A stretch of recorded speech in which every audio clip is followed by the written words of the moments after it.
Χαίρετε. Μιχαλάκη, τι κάνεις, αγόρι μου? Καλησπέρα, γεια σας. Μια χαρά, ωραία. Καλησπέρα σε όλες και όλους. Πρώτη φορά το είπα χωρίς σαρδάμ, το όλες και όλους. Λοιπόν, καταφέραμε κάτι αρκετά σημαντικό σήμερα, ή τουλάχιστον ελπίζουμε να το καταφέρουμε, μας στήσει ο άνθρωπος.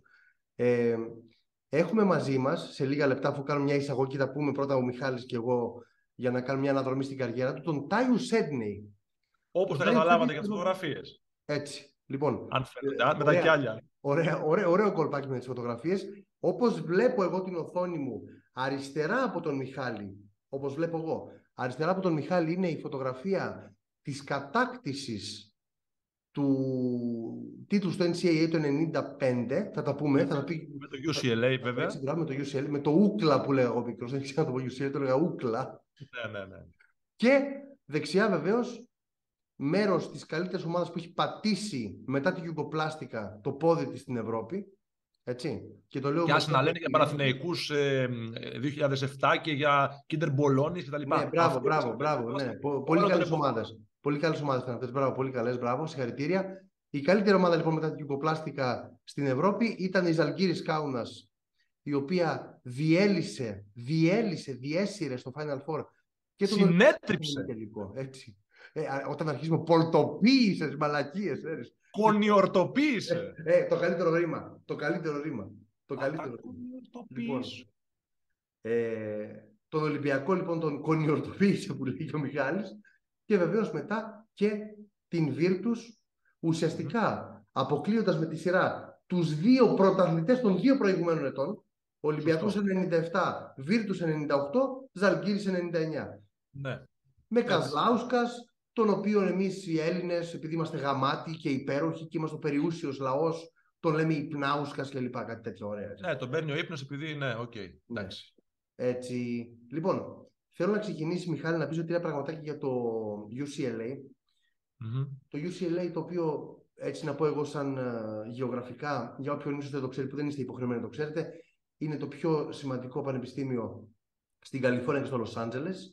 Από εκεί έχουν βγει πάρα πολλοί παίκτες, και ο Τζαμπάρα, αν δεν κάνω λάθος, έτσι. Ναι.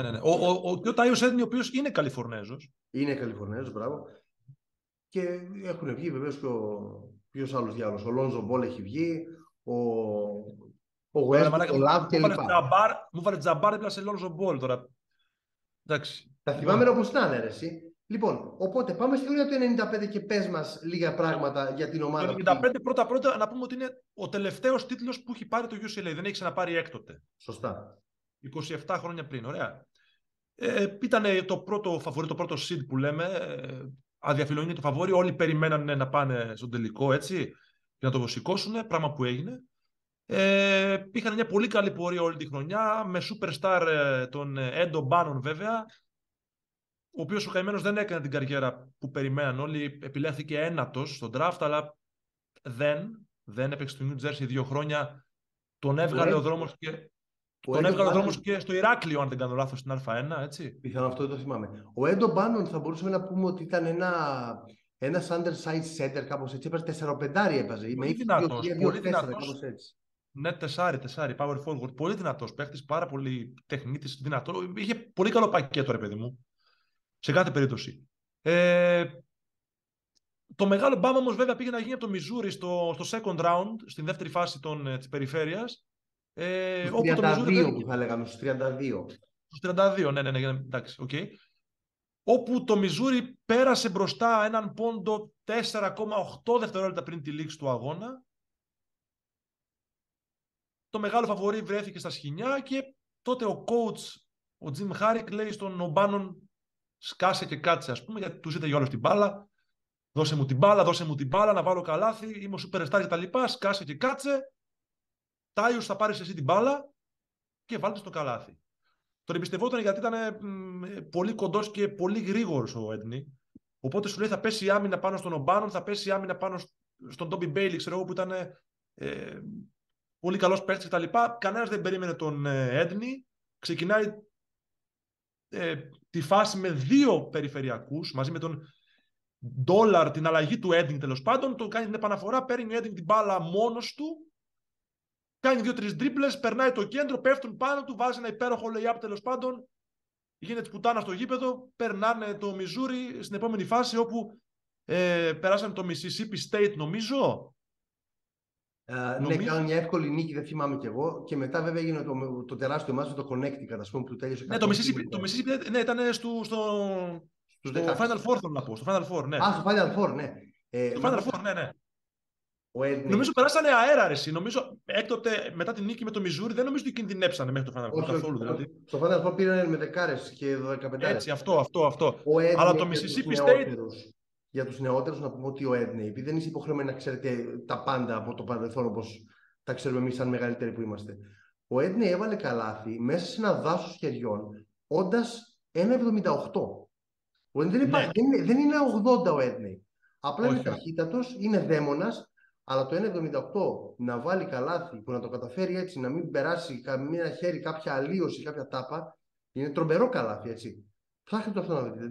Tyus Edney 1995 NCAA. Αν πατήσετε, το έχει με πολλές κάμερες και πολλά έτσι. Ξέρεις τι, ο Jim Harrick λέει, του έδωσα την μπάλα, είπε μετά.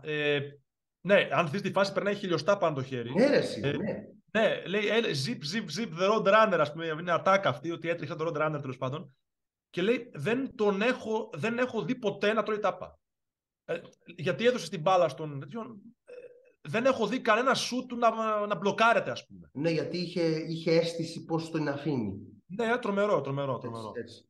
Λοιπόν, και εκτός από. Κάτσε, λέγα για Mississippi State. Συγγνώμη, προχώρα. Όχι, ήθελα να πω ότι στο Mississippi State τότε έπαιξε ίσως ο καλύτερος center όλων των εποχών, ας πούμε, ο Brian Reeves, ο οποίος έγινε draft βέβαια στο Vancouver μετά πολλά χρόνια, τίμια καριέρα, θα τα πούμε. Εντάξει, ο Brian Reeves είναι ένας από αυτούς που γίνεται και η πλάκα, ας πούμε, που είναι ένας άσχημος, τέλος πάντων, λευκός. Χοντρός. Και φοράει τη φανέλα του Vancouver, τη γαμάτη φανέλα του Vancouver. Ναι, ρε μαλάκα, την ωραία. Λοιπόν, που το Vancouver μετά φυσικά έγινε Memphis Grizzlies και λοιπά, έτσι. Ξέρεις τι, και φυσικά πάνω απ' όλα ο Brian Reeves είναι ένας διακαής πόθος να βγει στο podcast, έτσι. Ναι, ρε φίλε. Μαζί με το Hadlockten, μαζί. Ναι. Προχώρα. Δεν ενδιαφέρει τον κόσμο τα δικά μας τα άρρωστα μυαλά, ας πούμε. Εντάξει, πάει στα Sacramento ο Tyus, έτσι. Πάει στα Sacramento Kings. Παίρνουν τον τίτλο με το Arkansas, τον τελικό, του Corliss Williams κλπ. Γίνεται draft στο Sacramento που κάθεται 2 ή 3 χρόνια. Πριν πάει στους Celtics για λίγο. 2 χρόνια νομίζω έχασε, ναι. Ναι, αλλά την rookie του χρονιά ποτέ δεν κατάφερε να την επαναλάβει στο NBA. Δηλαδή έκανε μια πολύ τίμια rookie χρονιά με 11 πόντους μέσω όρο, κάτι τέτοιο, στο Sacramento. Βγήκε και στην 11, άκουσα στην 11, δεν είναι Μουντιάλ. Στην 11 βγήκε. Ναι. Στη δεύτερη καλύτερη πεντάδα των rookie, μαζί με κάποιους άλλους μέτριους παίχτες. Μεταξύ των οποίων και ο Brian Reeves. Αυτό, ο Brian Reeves, ναι, και ποιοι άλλοι μέτροι είναι, για πες. Κάτσε να το ξαναβρω.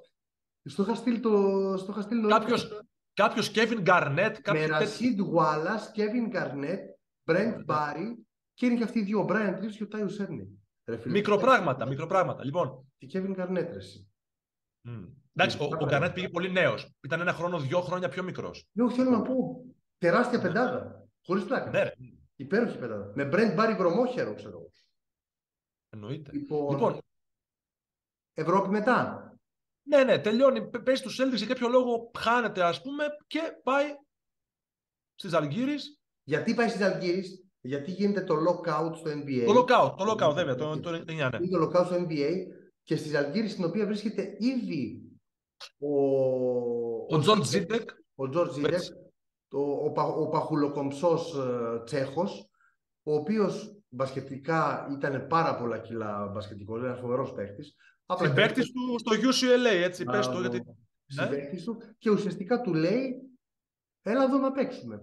Ο Ζίντεκ. Η χρονιά δεν θα γίνει πιθανότατα στο NBA, άλλο που μετά ξεκίνησε και τελικά και το NBA. Ο Ζίντεκ ήταν δαμάλι, αλλά ήταν stretch, ρε φίλε. Είχε αυτό το stretch τότε, ξέρεις, ήταν. Μπασκετικότατος ο Ζίντεκ. Ναι, πάρα πολύ καλό. Τέλος πάντων, και πάει στις Zalgiris, ξεκινάνε. Σε μια περίεργη Ευρωλίγκα, έτσι, τα συστήματα παίζαν όλοι με όλους, δεν ξέρω πώς ήταν τότε, κουβαλάγανε νίκες και ιστορίες. Τους υποτιμήσαν οι πάντες, κερδίσανε τους 2 Τούρκους, την Ούλκερ και την. Πες τη μωρέ. Την Εφές. Και την Εφές. και βρέθηκαν στο Final Four. Δεν έδωσε κανένα σημασία. Ξέρεις, εδώ στην Ελλάδα λέγαμε εντάξει, Ζαλγκίρις, ωραία, το έχουμε, πάμε. Γιατί και ο Ολυμπιακός ήταν ομαδάρα τώρα, όχι αστεία. Έτσι. Ήμουνα 13-14 ετών, θα το πω όταν βγει, ότι ήμουνα τόσο χαρούμενος που έπαιξε ο Ολυμπιακός με τη Ζαλγκίρις. Ποια Ζαλγκίρις, με ποιον παίζουμε στον τελικό? Που ενώ γενικά είμαι κατήφιας, ας πούμε, είμαι φοβητσιάρης και τέτοια, όπου θα χάσουμε, κάτι θα γίνει κλπ. Ήταν από τις ελάχιστες φορές στη ζωή μου που είπα. Υπέροχα, σωθήκαμε. Μαλάκα, εντάξει. Έφαγε μαύρη σκόνη, δεν είδε ποτέ, ας πούμε, φως ο Ολυμπιακός. Είναι αυτό, ρε. Κάποια διαφορά ήταν στους 30 η διαφορά, έτσι. Μας τρέξανε τόσο πολύ που δεν έχει ξαναγίνει. Το τρέξιμο της Ζαλγκίρις αυτό το Final Four δεν έχει ξαναγίνει. Ήταν σαν να παίζουνε, έχεις δει που παίζουνε εκεί πέρα που παίζετε εσείς ακόμα. Όταν μπαίνουν οι νέοι, τρέχουνε πάνω κάτω και εσείς βάζετε τα γόνατα από το δεύτερο λεπτό. Λιοντάρια με χριστιανούς, ρε. Λιοντάρια με χριστιανούς. Αυτό έγινε. Και ποιος θα το έλεγε? Εν τω μεταξύ, βλέπω το σκόρ, δεν το θυμόμουν, 87-71. Ναι. Το οποίο είναι τιμητικό. Άκρος τιμητικό είναι, μπράβο. Έχασε με 30 πόντους. Βεβαίως. Ναι, ρε. Ξεφτυλιστήκανε. Ήταν ημίχρονο 15 πόντους. Μετά πήγε, όπως λέει και ο Μιχάλης, 25-27. Και μετά 30. Ο Τάρλατς έκανε κάτι φιλοτιμίες εκεί πέρα και έπεσε η διαφορά στους 20-17 πόσο πήγε στο τέλος. Κάτι τρίποντα ο Μπούι στον ευνηδιασμό, κάτι τέτοια. Ήταν μυθική ομάδα. Μυθική. Να πούμε, γιατί έχουμε πει τα πάντα, να πούμε για τεράστιο Άντονι Μπούι, εξαιρετικό Άντονι Μπούι, ο οποίος ήταν ο δεύτερος Αμερικάνος της ομάδας, ή ίσως ο πρώτος Αμερικάνος της ομάδας, ο πιο βασικός, πιο έμπειρος παίκτης από τον Edney, και ήταν ένας παίκτης ο οποίος ήταν εκεί πέρα, τα βάζει από οπουδήποτε, δεν τον ένοιαζε, δεν ίδρωνε τα αυτή του. Φοβερός παίκτης ο Άντονι Μπούι. Και την πάτησε βέβαια και η Μπολόνια στο τελικό, γιατί κάτι σου λέει, αυτοί διαλύσαν τον Ολυμπιακό, εμείς ας πούμε τι θα. Κάπως νομίζω έγινε εκεί η υποτίμηση ξεκάθαρη και από την Μπολόνια. Λέει, τους έχουμε, ρε παιδί μου, δεν μπορεί, κολόφαρδι είναι, δεν ξέρω. Εντάξει, παίζουν μπάσκετ. 15 και αυτή στο ημίχρονο. 15, τι έκανες, ευλόγησες? Ευλόγησα. 82-74 βλέπω τελικό σκορ, αλλά δεν απειληθήκανε και ποτέ, ας πούμε. Ποτέ. Το θυμάμαι σαν τώρα. Ποτέ. Το παιχνίδι ήταν στο τέλος τα πανηγύρια των Λιθουανών και εκεί βάλανε μερικούς πόντους οι άλλοι και το μειώσανε κάπως. Με υπέροχο. Στον Μπέργα Ζουκάουσερ και τα λοιπά. Μπράβο, στον Μπέργα Ζουκάουσερ. Λοιπόν, μετά, για να το κλείνουμε σιγά σιγά και να βάλουμε τον άνθρωπο στην κουβέντα μας, μετά πάει στην Μπενετόν που κάνει εκπληκτικά πράγματα. Η Μπενετόν είναι η καλύτερη ομάδα της Ιταλίας, παίρνει τα πρωταθλήματα. Μεγάλες κόντρες τότε, Kinder, Virtus που λέμε τώρα, με Μπενετόν. Ήταν Kinder ή Buckler? Όχι, δεν ήταν Buckler. Kinder ήταν νωρίτερα. Kinder. Ναι. Kinder. Λοιπόν, με Kinder, Μπολόνια λοιπόν και Μπενετόν Τρεβίζο γίνεται ο χαμός. Φοβερό. Έχουν αρχίσει πλέον και έχουν πάρει ξεκάθαρα, επιβεβαίωσέ μου αυτό, έχουν πάρει τα ενία πλέον του καλύτερου πρωταθλήματος από το ελληνικό και είναι πλέον αυτή το καλύτερο πρωτάθλημα στην Ευρώπη, οι Ιταλοί. Μιλάμε για τέλη του 2000, τέλη 90, αρχές 2000 και ουσιαστικά εκεί πέρα, παρόλο που είναι στο μεγαλύτερο δυνατό επίπεδο πρωταθλήματος, ο άνθρωπος διαπρέπει. Διαφωνώ λίγο στο αυτό, το ότι η Ιταλία είχε καλύτερο πρωτάθλημα τότε, εντάξει. Από εμάς το 2000. Ναι. Εντάξει, διαφωνώ. Το ελληνικό πρωτάθλημα είναι μέχρι και σήμερα το καλύτερο της Ευρώπης. Καλά, ναι. Ωραία, ναι. Όχι, σοβαρά. Όχι, κρατήσαμε, ρε. Το 2003 έφερε ο Ιωνικός Νέας Φιλαδέλφια στον Αγιούζο και τον Αλιμπέγκοβιτς, ας πούμε. Δηλαδή, όχι, εντάξει, κρατήσαμε. Superstar. Κρατήσαμε επίπεδο πολλά χρόνια, μέχρι το 2006 σίγουρα. 5, εντάξει, ξέρω εγώ. Δεν μιλάω για το δίπολο Ολυμπιακό Παναθηναϊκό. Μιλάω για όλες τις ομάδες. Όχι, από κάτω. Και πάμε μιας που ο Ολυμπιακός με φέρνει τον Tyus Edney από την Μπενετόν τη χρονιά πότε, 2005-2006, πότε ήτανε? 4-5-5-6 κάπου εκεί μέσα. Όχι, το 5-6. Όπου, κάτσε να σου πω, το 5-6 σωστά, πριν ήταν στη Ρώμα. Πέρασε μια χρονιά από τη Ρώμα, σωστά. Λοιπόν, και ουσιαστικά εκεί πέρα ο άνθρωπος βρίσκει ξανά τον αγαπημένο του προπονητή Γιώνας Καζλάουσκας, έτσι, ο οποίος ήθελε να κάνει κάτι σαν Ζαλγκίρις στον Ολυμπιακό, με νέα παιδιά, Βασιλόπουλος, θυμισέ μου, και Βασιλιάδης και Βασιλόπουλος μαζί, ταυτόχρονα ή όχι? Νομίζω δεν ήταν Βασιλιάδης. Έχει σημασία, παίξανε υποφερτό μπάσκετ, ήταν δύσκολα τα χρόνια εκείνα για τον Ολυμπιακό. Ναι. Μετά εμφανίστηκε ο Γιαννάκης, ο Τσίλντρες και αυτοί τέλος πάντων.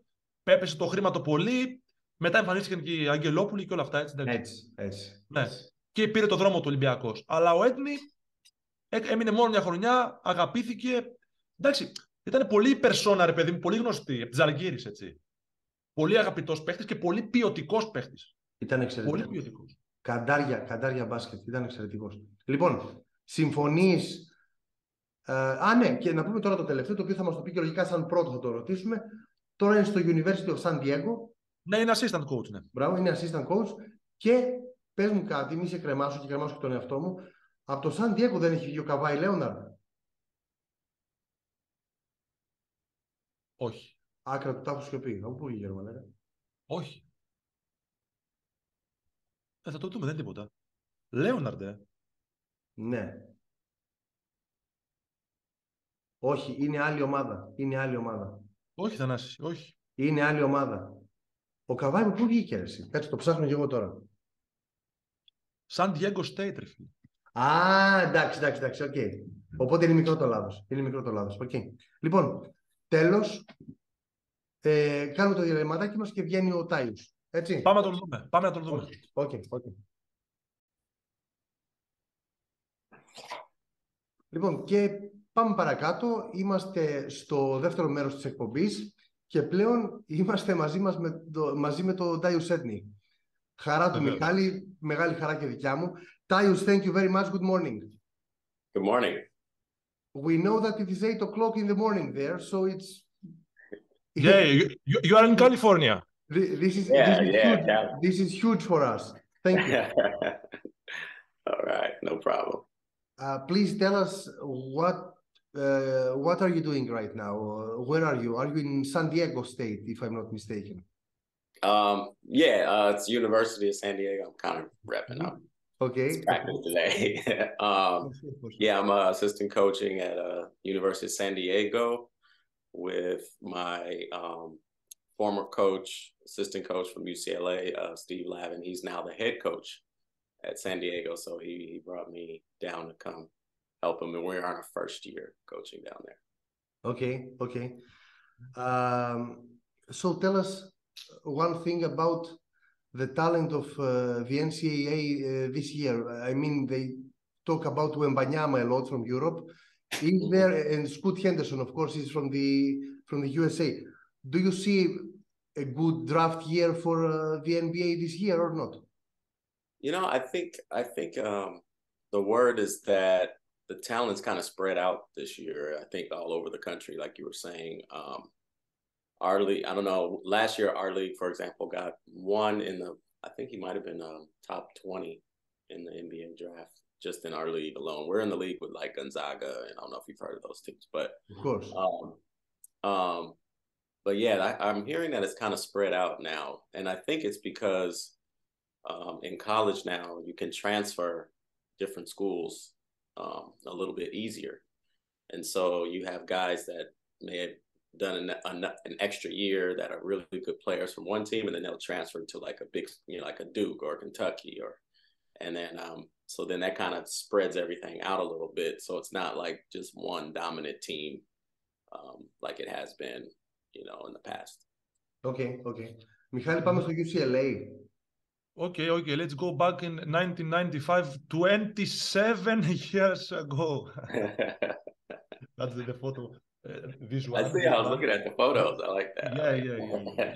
You won the NCAA title with an amazing performance for you in the second round, and this great shot 5 seconds before the against Missouri.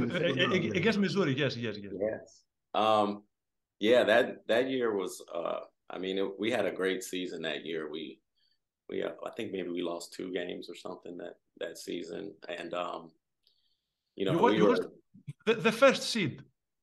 Yeah, we were the first seed. Yeah, we were the first seed coming out of the West, and so we were expecting to to get to the finals, and then Missouri, we run into Missouri the second round game, and they played great. I mean, they made shots. Anytime we made shots, they came and made. So it was really a tough game.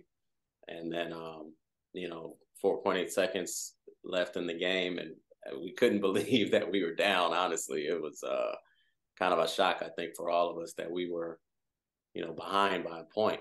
And, at that point, that's when, the play happened where coach told me to go and shoot the ball. And all season we had a great player named Ep11 on our team. He was player of the year. And all season it was just give the ball to Ed and it will be all right. Give it to Ed, will be all right. But this particular time, my coach Jim Herrick at the time said, Tyus, I want you to go shoot it. Get it down and go shoot it. So I guess is that clear to you? Yeah. It worked out. Ep11 had a huge double-double in the final, if I saw correctly. 30 points, 17 rebounds, something like that. Yes, he was unbelievable that year. Yes, but he never got the opportunity to prove his value in the NBA. Mm-hmm. That's true. I think he went to New Jersey at the time, and yes, 2 years in New Jersey. Yes. Yeah, and they were an organization. I think they were trying to still kind of figure it out, and I think he just NBA, you have to be lucky as well to be in a good situation, have a team that can give you time. And I think that he just, probably needed a little bit more time to kind of figure out his role and his position and stuff like that in NBA. Tell me something. There's a huge debate here in the EuroLeague in Europe. Which is better, the knockout games like the March Madness format or the series? Which of those two is more exciting maybe for a player or a coach? I mean, the better team will probably win the series. But in the do or die game, Missouri could have beat you, for example, and so many examples similar. What is, in your opinion, the best or the most exciting? That's interesting. I actually didn't know that they were thinking about going into like a more of an NBA format. But exciting, I think there's a special excitement about March Madness and that format. I mean, I think it's because every game is do or die. Like you said, it brings a certain, I think, excitement just to the game. It just raises the level of the importance, and sometimes, the better team may lose. Even like that's not necessarily bad. Yeah. And so but now you do a 3-game series, and that probably the better team would win out. So maybe the better team would lose the first, but in the NCAA format it would have been done. But obviously, they would have a couple more games to try to make up for that. But so I think NBA is it's also exciting when you get in those tough playoff series, and you kind of get more games to watch. Two like heavyweights go at it. Teams that are in the playoffs are good, and so you get the opportunity to see how these teams match up and how they adjust, and let stars can kind of shine and have more opportunities to do that. So I mean, I guess it probably money-wise, you get a little bit more money if you stretch it out. Yes, of course. So like business-wise, it's probably a little better to do like the NBA format. But I like both, really. I think both of them are exciting in their own ways. Μιχάλη, πάμε Ευρώπη. Να πούμε 2 λόγια για το Σακραμέντο ή όχι, για την ρούκι χρονιά. Πες. Πάμε Ευρώπη. Okay, so let's go to Europe. I mean, after some time in the NBA, you had a great rookie season. Yes, second rookie team. Yes. Okay, that's great. And after that, you go to Zalgiris in Kaunas in Lithuania. I mean, I probably think for a young man like you, yes, you were 22, 23 years old or something like that. It was not maybe, how should I say, okay, it's Europe, but there is Europe, for example, Italy, Spain, the most famous countries, and Lithuania, which is close to Russia and maybe more cold or something like that. How did you hear the offer from your agent at first? Okay, so that year, I remember the NBA. It was after my second year with Sacramento. No, it was actually after Boston. After Boston, yes. And the NBA locked out. They went on strike. Yeah. And I remember my agent was saying, because he was kind of in the mix of he knew all the negotiations and everything, what was going on. And he was saying he didn't expect there to be a season in the NBA. And so, I feel like that year, maybe a lot of guys went over to Europe. And I heard from my old teammate from UCLA, George Zedek. He was the center on our Czech Republic. Yes, Czech Republic, yes.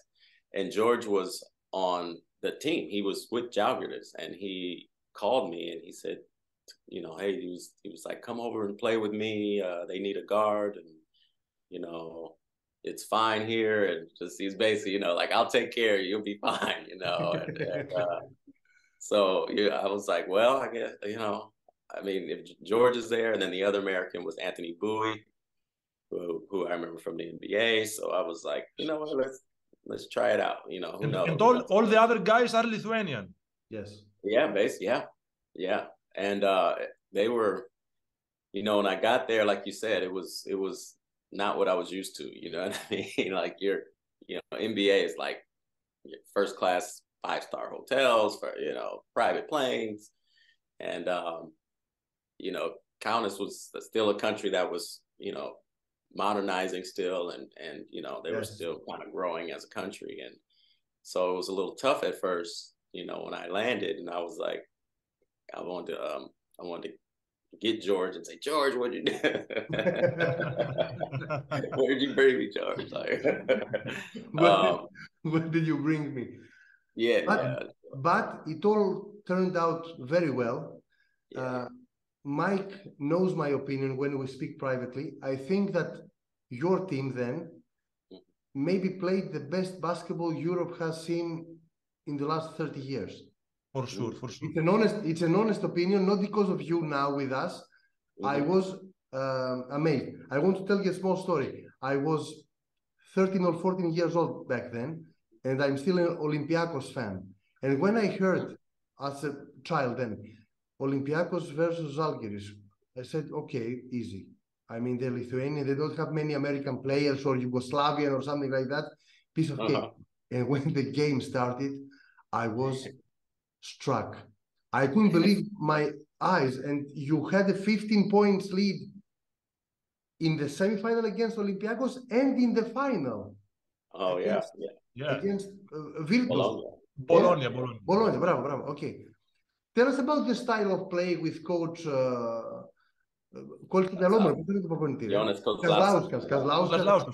Zoukauskas, the big funny guy, and the other. So tell us about the style of play, because it was amazing for our eyes. So that I think when going back to kind of when we got to the team and you said they were all Lithuanian, and I didn't know much either. I mean, I heard about Sabonis being from there. We all knew Sabonis. Yes.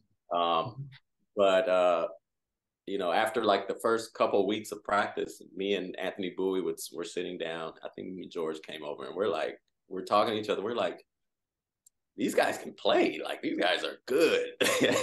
And we were like, they can shoot. This guy can do this. So I think they kind of also adapted to how kind of like my style of play, because if you watched our teams at UCLA, we just ran everybody. We were up tempo, fast, and I think we were the fastest team in the country. So up tempo, yes.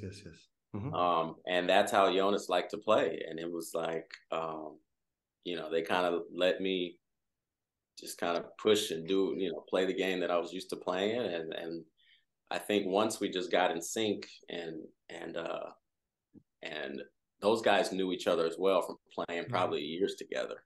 And so we just inserted with Anthony a little bit of experience, and George with his like strength and ability to shoot the ball. And it just, like you said, we had a good merge of styles. And honestly, like, the guys were great. Like, they really embraced us. They really made us feel like part of kind of like the family and the culture, and they would take us place, you know what I mean? So they really kind of put their arms around us, which made it even better. And so I think it showed on the court. I think we enjoyed playing with each other, you know, and we enjoyed actually on and off the court. We had, you know, great times together. So I think it showed.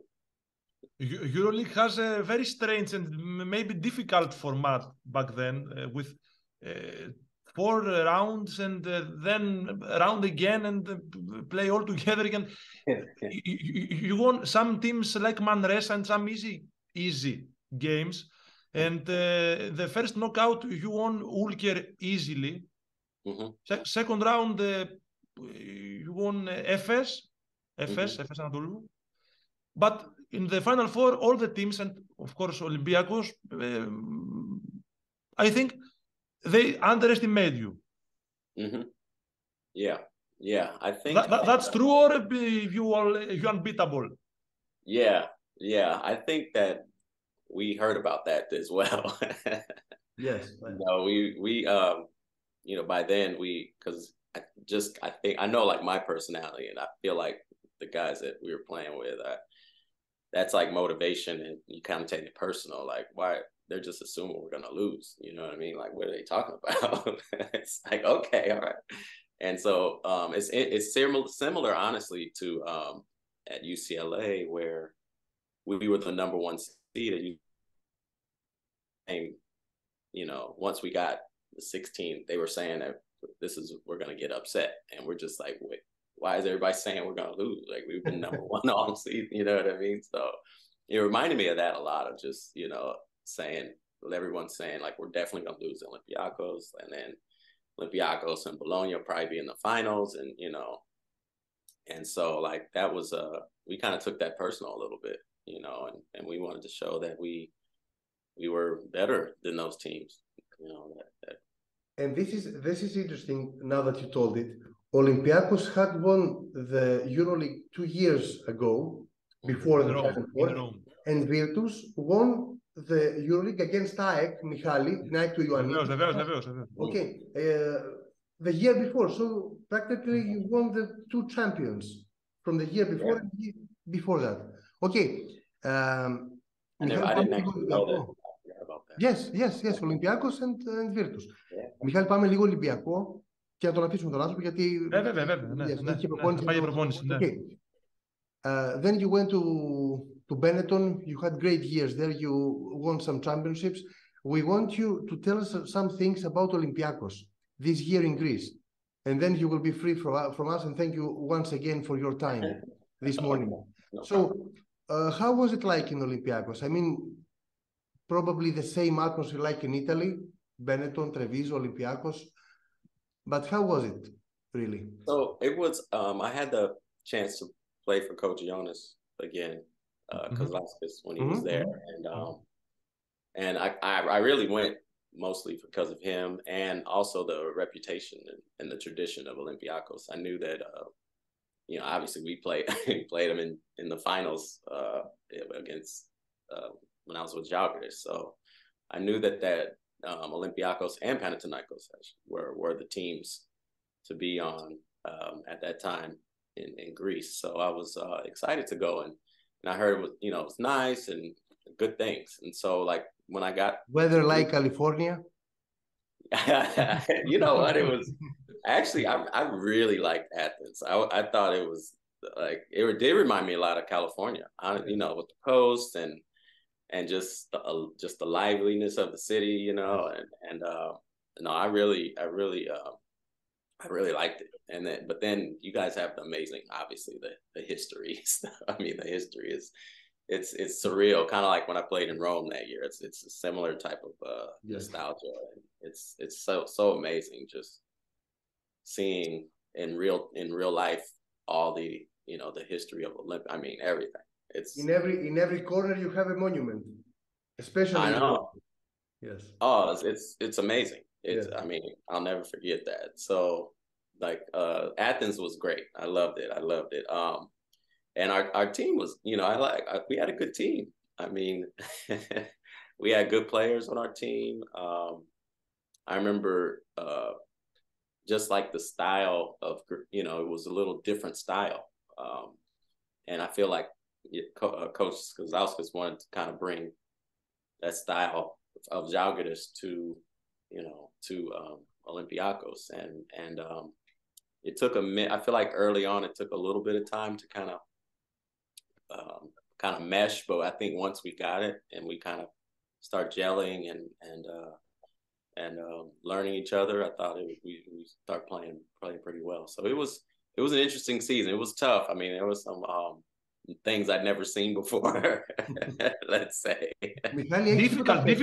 difficult years from Olympiacos because of Panathinaikos domination. Yeah, and they tried to make a team again to reconstruct the team. Very difficult years. Which players were on that team, Michali? You remember more? Nikos Hadjis. Yeah, Hadjis, he was young. I think Hadjis was young when he was. Πρέπει να ήταν και ο Σεϊμπούτης. Ο Σεϊμπούτης ήταν. We had the Lithuanian guys, Seibutis. Yeah, that's right, Ronnie. Yes.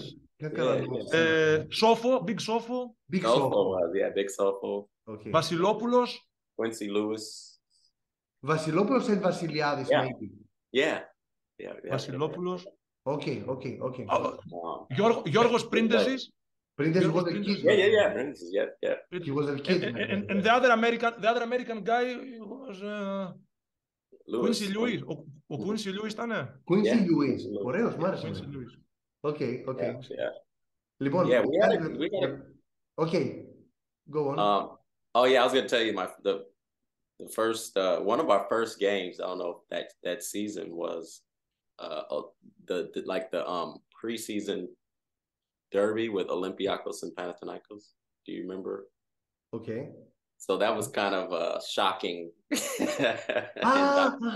Maybe you played for the cup because the cup was played. Yeah. The game. Okay, and it's always worse. It was in our building, and our fans were like, you know, on one side. You know, it was a very big place that we played in. So our fans are all on one side, and they're so fired up, and they're just going. They got the signs, the flares, and I didn't really understand. So I'm just shooting. I went out to shoot around to warm up for the game, you know. And I'm looking. I'm like, man, our fans are like excited because you know it's a rivalry game, and so I'm just warming up, and then after like I don't know a few minutes on the other side of the arena, they let in the Panathinaikos fans. And then I'm kind of, you know, so I start seeing our fans leaving the seats, running, and their fans running. And I'm like, what is happening right now? You're looking for your passport. Oh my God. Their fans start throwing things at us on the court and throwing them at their fans. And then, so like everyone like met in the middle. And so in the middle, you know, like was the security. And I was like, what is going on right now? They were jumping down to the floor, running over, throwing flares. I was like, what is happening? And so I go inside. I'm like, guys, it's nuts out there. Like, what's happening right now? They're like, oh. And all the, you know, the Greek players, they're like, oh, don't worry. It's normal. It's okay. It's fine. Tyus, you had the same experience as Eddie Johnson. He came. Oh yeah. He came over to Olympiacos for one season, and Olympiacos went to the final of EuroLeague, and they lost against Real. Sabonis was in Real, but the first game of the season was Olympiacos Panathinaikos, a cup game. And Eddie Johnson wanted to leave. This is a true story. And the coach convinced him that it's not like that every game. Yeah. You know, Eddie Johnson was a veteran. He was maybe 35, 6 years old back then. So I'm not going to lose my life because of these morons. No. I mean, it's the only time I saw something like that growing up in like Long Beach. Like we had a music concert, and so like we have gang. I don't know if you've ever heard of that. So like we had the Bloods and the Crips. So that's the last time I saw like like groups of people just going at it and like just nuts. And I was like, oh my gosh, this is like, yes. I was like, what did I get into now? So, but as the Greeks told you, it's normal. It's normal. Yeah, yeah. Nobody was panicked. They were all calm, and they were just like, yeah, no, just they'll be done in a minute. Like, yeah, no big deal. Μιχάλη, τον αφήνουμε, έπρεπε να τον αφήσουμε. Ναι. Ωραίος ήταν, μια χαρά ήταν. Μια χαρά, ωραία. Tyus, thank you very much. Stay safe, be well, and we wish to see you as a head coach wherever you want. NBA, NCAA, Europe, whatever. All right. You are a player that we think of as a very good player and a good person, you should know, here in Europe. Thank you. Thank you very much. All right. Thanks. Bye. We continue, so you are now free to go. Thank you very much. All right. Okay. Bye. Μιχάλη, συνεχίζουμε εμείς λίγο, σωστά?